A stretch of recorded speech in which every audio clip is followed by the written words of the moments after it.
Hi everyone, my name is David Klein with Klein Tools. Today I want to talk to you about our insulated tools and specifically how to know when the insulation is no longer suitable for 1000-volt applications.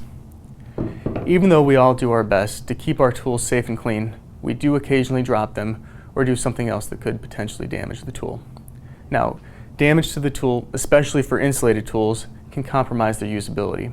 If the insulated portion of the tool is punctured, gouged, or cut, it could provide a direct pathway to the steel portion of the tool, which can be dangerous to the user and really anyone else nearby. So it's important to always know that the insulation is in perfect condition. That's why we always recommend that you inspect your tools before using them. At Klein Tools, we try to make that easy for you. All of our insulated tools feature 2-layer molded grips that have a white underlayer. Now, this white underlayer is there to provide a warning sign that the insulation may be compromised.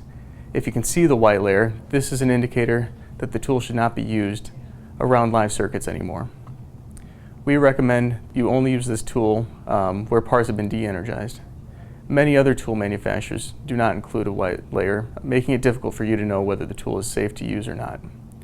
At Klein Tools, we strive to provide the tradesmen with tools that help them get the job done safely and effectively. You should always de-energize any parts you're working on whenever possible, and again, inspect your tools before using them.